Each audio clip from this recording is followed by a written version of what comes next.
Hey YouTube, welcome to another episode of Chad's Beer Reviews. Continuing with the BJCP style guidelines, we're going on to 4A Munich Helles, and for that we're using pretty much the progenitor of the style. This is Spaten Premium Lager, or also Munchker, or whatever the German name of it is. I mean, it's premium lager in English, so that's what we'll go by. Overall impression: a clean, malty, gold-colored German lager with a smooth, grainy, sweet malty flavor and a soft, dry finish. Subtle, spicy, floral, or herbal hops and restrained bitterness help keep the balance malty but not sweet, which helps make this beer a refreshing, everyday drink. Let's look at the comments and history and all that stuff. So, created in Munich in 1894 at Spaten Brewery, like I said, the progenitor of the style, to compete with Pilsner-type beers, currently the most popular style in southern Germany. I don't know why they would mention that.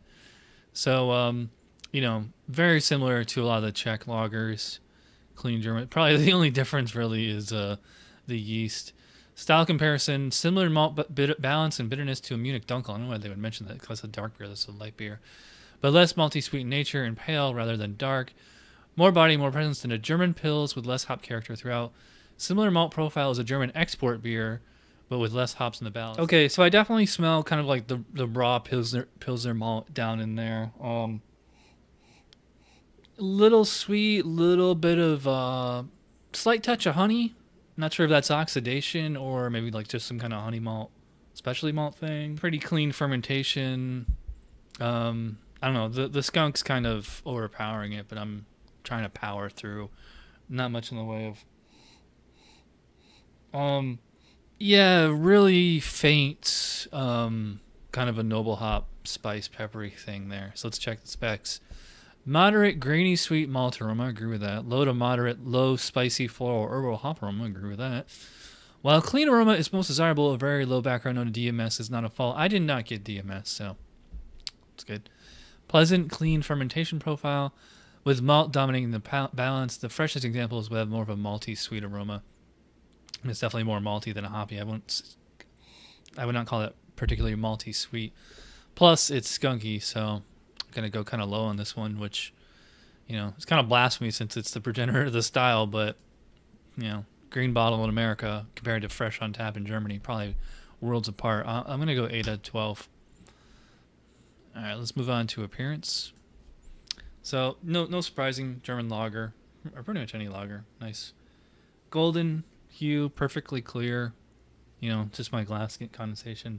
Pretty effervescent. Had about a thumb width, maybe a 2 SRM. Nice yellow gold color.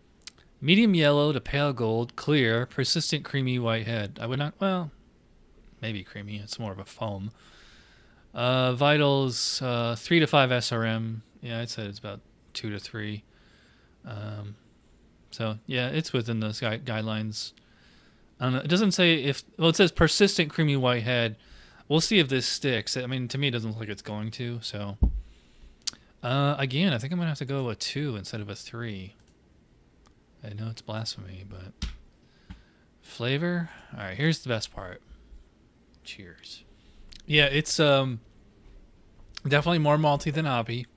Slightly sweet, certainly not cloying. It's a different kind of sweetness than with the Czech beers I did recently.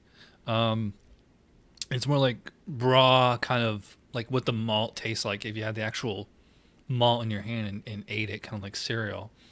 So it doesn't have any kind of like sugary character, no Maillard products, nothing like that. I mean, it shouldn't, because the very simple recipe is probably just Pilsner malt and hops.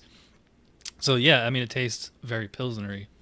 I like that. There's a little bit of like a honey taste on the finish.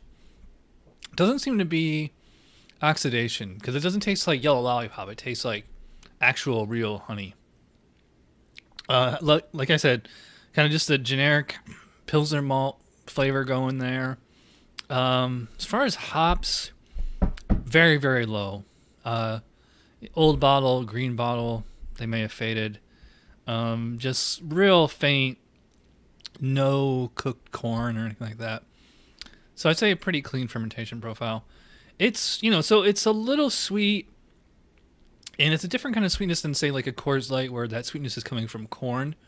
sweetness is coming from the actual genuine Pilsner malt. And again, it's German, so they got the 𝓑𝓻𝓮𝓀 there, so you can't use adjuncts in Germany. So let's check the specs. Moderately malty start with a suggestion of sweetness. Wow.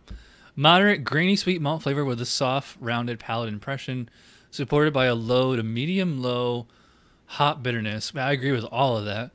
The finish is soft and dry, not crisp and biting. I agree with that. Low to moderately low spicy floral or herbal hop flavor. True. The malt dominates the hops in the palate, finish, and aftertaste. Completely agree with that. But the hops should be noticeable. A little disagreement on that. The hops really aren't noticeable here. There should not be any residual sweetness, but the impression of maltiness with restrained bitterness. Very fresh examples will seem sweeter due to the fresh, rich malt character that can fade with time. Clean fermentation profile. So yeah, it is right there for like pretty much everything. Which is funny because there's not a lot going on with the beer. It's not a particularly robust, complex palate. The whole point of the beer is it's supposed to be a simple, they say a simple, refreshing, everyday drink. Yeah, I could see that. Yeah, so for the style, wow. I'm going to go pretty high on that to kind of make up for the other ones too. I'm going to go 18 out of 20. It's right there. Medium body, medium carbonation, smooth, well-lagered character. Yeah, I mean, I'd say it's more of like a medium light and for both of those. So smooth, well-lagered, yeah. That's right there. I'll go 4 out of 5, and I feel like that's being a little generous. So overall impression, it's pretty nice, and it's definitely a good example of the style. So it's not great, but it's certainly good. I'll go 7, maybe 8. No, I guess I'll go 8. That brings it up to 40 out of 50. And a lot of that is right from the flavor, just from the flavor. I mean, because it's right there for the specs as far as what the flavor should be. Very drinkable. You know, everything else, you know, the aroma is suffered a lot because of the green bottle. That's kind of obscuring everything else, but otherwise, you know, if it was fresh on tap in Germany, this is probably like a 50 beer, maybe 47. I don't know. Never been there. Maybe someday we'll get there. Yeah, so I'm going to say 40 out of 50 and 8 out of 10 for me. I wish I had more than just this one bottle because I really want another one right now. All right, so that does it for Spaten Premium Lager. Wow, really good beer. Definitely a good example of the style. Just wish it wasn't in a green bottle. If you can find it in cans or you can find it in a brown bottle, let me know. All right, so thanks for watching. I will see you guys next time. Cheers.